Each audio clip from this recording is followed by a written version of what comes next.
What we're making today is our classic handle case. We designed it soon after we left the Amish and we started going to a different a church, and a number of the people there carried this style of handle bags. I don't know where the design originally comes from, but my brother Henry and I, we worked out a design, and of course he went into construction and I am back in leather, and I've used this design down over the years. I've made dozens of these cases, and this is our classic.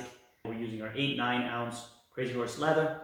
And for the gusset, the divider, and the pockets on the inside, we are using the thinner 4 or 5 ounce chrome tan leather, which I sourced from Weaver. Not really anything special we need as far as tools, just all our regular tools. Draw gauge, cutting knife, straight edges, X-Acto knife, that kind of thing. And then of course, for stitching, I'm going to be using my large sewing machine.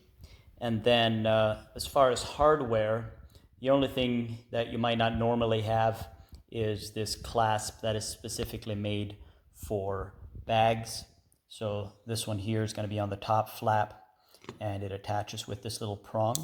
Just punch holes go through there. This is on the front body of the bag, receives this clasp, the top portion. And you punch holes, these prongs go through there, and then this, it just folds or bends over this inside the bag and holds it in place. These aren't exactly high quality. I get these from Weaver as well. They are now carrying Ohio Travel Bag's line of hardware. I used to get it from Ohio Travel Bag. Not the most expensive thing, but generally they hold up pretty decently.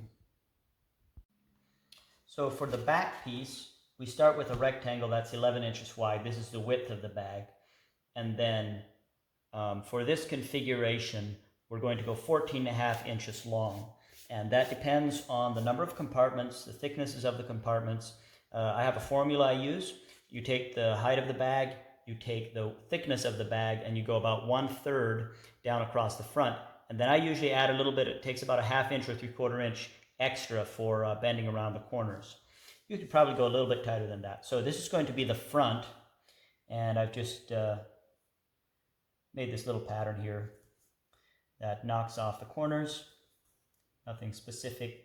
Use it on both sides and we'll get it looking the same.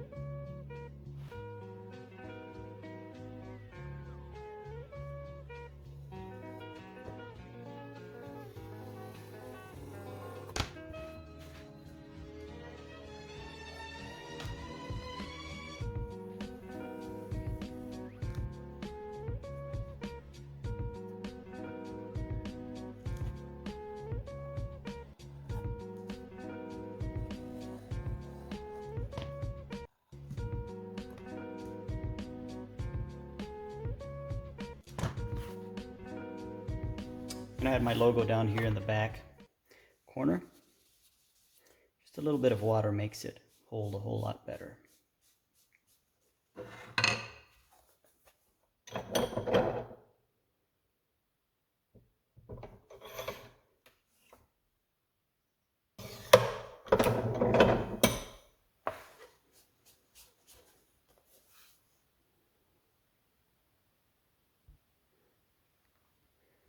Now for the front panel, we're going to give ourselves a rectangle here. That is again our 11-inch width.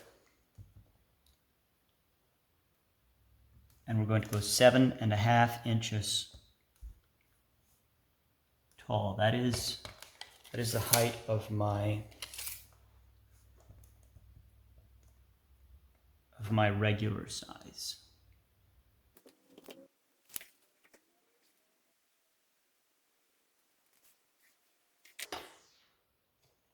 And then we're going to go to the middle, 5.5 inches in. Just going to put this little drop in here.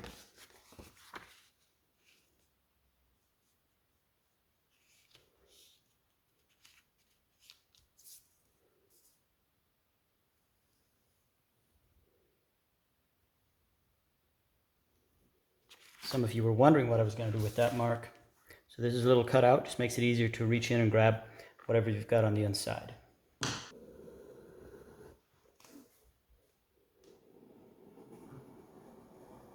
So on the bottom corners, I like to round it just a little bit. So you're stitching your gusset on there. It just works out and stitch kind of in a curve. Because your gusset ends up stretching across there in a curve anyway. So for my handle, the secret formula is this. You subtract an inch from the width of your bag, and that's the length of your handle. And then when you go to rivet it on, or however you're going to fasten it, you go another inch in from both sides. So 11-inch bag, 10-inch handle, it gets fastened into a space that is 11 minus an inch from both sides, 9 inches. So by having the handle an inch longer than the space it goes into, it creates pretty much the right amount of loop upward to get your fingers in and grab onto it. So the center part of the handle, I go 7/8 of an inch wide, and then I'm going to wrap it with the 4 5-ounce, same stuff I use for the gusset and the pockets. And then at the ends, I'm going to use just a pointed end punch, and we're just going to finish that nicely, and then I fasten it with 3 rivets at each end.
All right, let's touch base with what we have so far. We've got our back panel, front panel, handle piece. This small piece is for the wrapping on the handle. Cover it just like that. I'll show you the process. We've got our gusset. This gets divided in two. And what I do is I mark a line across the top so I can see to stay on track while I'm sewing. And then as well, I'll sometimes go, if the leather feels a little thick, I'll take my groover and I'll groove just a little bit in on the bottom side as well. And then we've got our divider. We've got our interior pocket that will go on the divider. And we've got the back pocket, which will get stitched on the inside of the back panel, just something like this. I think I forgot to give the dimensions for each of these. So the divider is 6.5 by 11. I do 1/2 inch fold down hem across the top. I take out these corners because this then gets folded into, stitched into the gusset. I don't like that being a problem there if it's you've got multiple folds there. So then this pocket is 5 by 10. I mark it in the middle and I stitch it there, and I figure this is for pens and this is for hymn book, smartphone, something like that. And so the marking for the placement is 1/2 inch from all the edges there. This pocket is 6 by 10. Again, the marking for placement is 1/2 inch from the sides and the bottom. And then the piece that wraps around the handle is 4 inches wide. On the gusset, I make the back section a little bit wider than the front. So I figure 2 inches here, 1.75 inches here, and I'm not going to go through all of the math, but I will tell you the total width is 5 1/8, and I mark it 2 11/16. The 11/16 gets taken up in the fold over where it stitches against the back panel, and then of course the hem that's created, the gusset that's created in the middle, takes up the rest of that. And what I'm going to do now is I'm going to flip this over, and I'm going to groove the back side. Barely needs it. This piece is on the thinner side of 4 or 5 ounce, but if you were using 5, 6 ounce, I would definitely groove it. It'll help you a lot when you go to make that gusset and stitch it around the divider.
All right, let's step back a bit and evaluate our progress.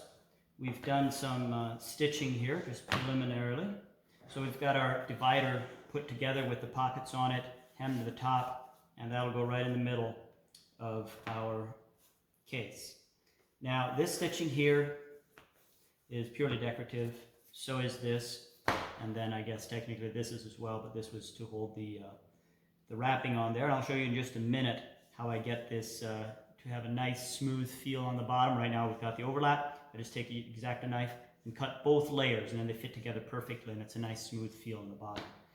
And then after that, what I'm going to do is put this portion of the clasp on, the latch, and that keeps me from having to do it after everything's together.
could use this leather case for a college book bag.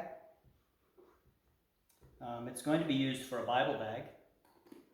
And I usually have people put the Bible in the back portion, which is just a little bit wider. And then for the front, you can put in a tablet, iPad, something like that, or even a notebook. Take notes when you're sitting in a meeting. Or if you're on your church's security team, you'll know what to put in the front compartment. And you'll know what else to put right here. Got a room for some pens, smaller phone, smartphone,